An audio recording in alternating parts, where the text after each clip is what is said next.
परमेश्वर के धन्य नाम की महिमा हो। प्रभात मनन के सत्र 2735 में आप सभी का बड़े प्रेम के साथ स्वागत करता हूं। आइए आज के मनन के लिए हम पढ़ते हैं प्रकाशित वाक्य अध्याय 2 पद 8। स्मुरना की कलीसिया के दूत को ये लिख, जो प्रथम और अंतिम है, जो मर गया था और अब जीवित हो गया है, वह ये कहता है। हम पिछले दिनों में इफिसुस की कलीसिया को जो पहला सब प्रेम छोड़ दिया था, प्रभु के द्वारा भेजा गया संदेश पर मनन कर रहे थे। ऐतिहासिक परिप्रेक्ष्य में देखा जाए, ये प्रथम शताब्दी की कलीसिया के एक प्रतीक भी है। आज से हम स्मुरना की कलीसिया को प्रभु ने जो संदेश भेजा था मनन करेंगे। जैसे पूर्व में सूचित किया था, आप ये बात नहीं भूलें कि स्मुरना भी आसिया माइनर के मुख्य शहरों में से एक था, जहां एक स्थानीय कलीसिया थी। इस कलीसिया के बारे में प्रभु जो भी बातें कहता है, उसके अनुसार हम ये अनुमान लगा सकते हैं कि स्मुरना की कलीसिया पहली शताब्दी से लेकर चौथी शताब्दी तक, अर्थात ईस्वी 100 से लेकर ईस्वी 400 तक के सार्वलौकिक कलीसिया का एक प्रतीक भी है। स्मुरना शब्द का अर्थ लोबान है। प्रभु यीशु मसीह को मिलने के लिए बैतलहम पहुंचे हुए पूर्व देश के ज्ञानियों के द्वारा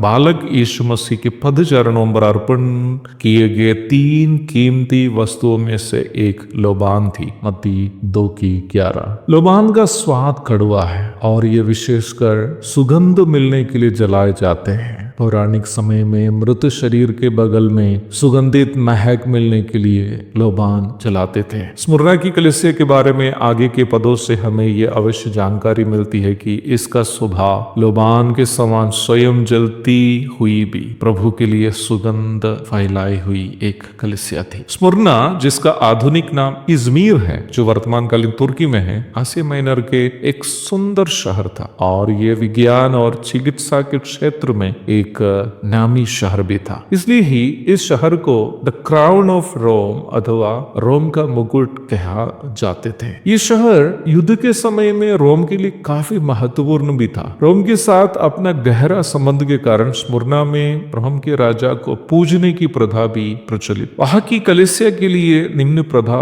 बड़ी चुनौती थी। राजा को ईश्वर समझकर आराधना नहीं करने के कारण स्मुरना के विश्वासियों को अक्सर रोमी प्रशासन से सताव का सामना करनी पड़ती थी। प्रेरित यूहन्ना की मृत्यु के लगभग 50 वर्ष के बाद स्मुरना कलीसिया का अगुआ पॉलीकार्प को, जो प्रेरित यूहन्ना के शिष्य था, रोमी सम्राट एंटोनिनस पायस के आदेशानुसार रोमी प्रशासन गिरफ्तार किया। उस समय पॉलीकार्प 86 वर्ष का बुजुर्ग था। बुजुर्ग पॉलीकार्प के पके बाल और दाढ़ी देखकर राजा ने उन्हें एक शर्त पर मृत्यु दंड से रिहा करने की बात कही। शर्त यह था कि पॉलीकार्प यीशु मसीह का इनकार करे और रोमी देवताओं के लिए पूजा का अर्पण करे। राजा की बात सुनने के बाद बुजुर्ग पॉलीकार्प ने विनम्रता पूर्व राजा से इस प्रकार कहा, महाराज, मैं अब 86 वर्ष का हो गया। इन 86 वर्षों में प्रभु यीशु मसीह मेरे साथ कोई बुराई नहीं की। अब मेरे इस 86वें वर्ष में प्रभु यीशु मसीह के खिलाफ मैं कैसे बुराई करूं? पॉलीकार्प का जवाब सुनकर उन्हें आग में जला देने का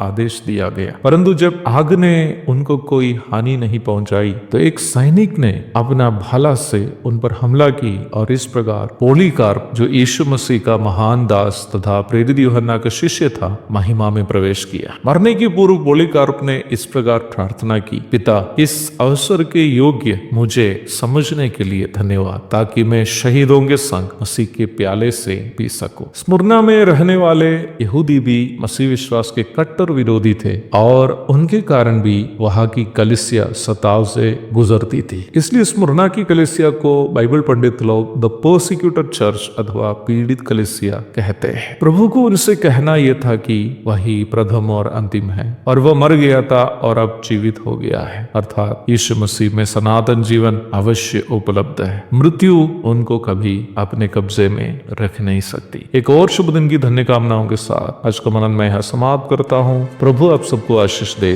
आमीन।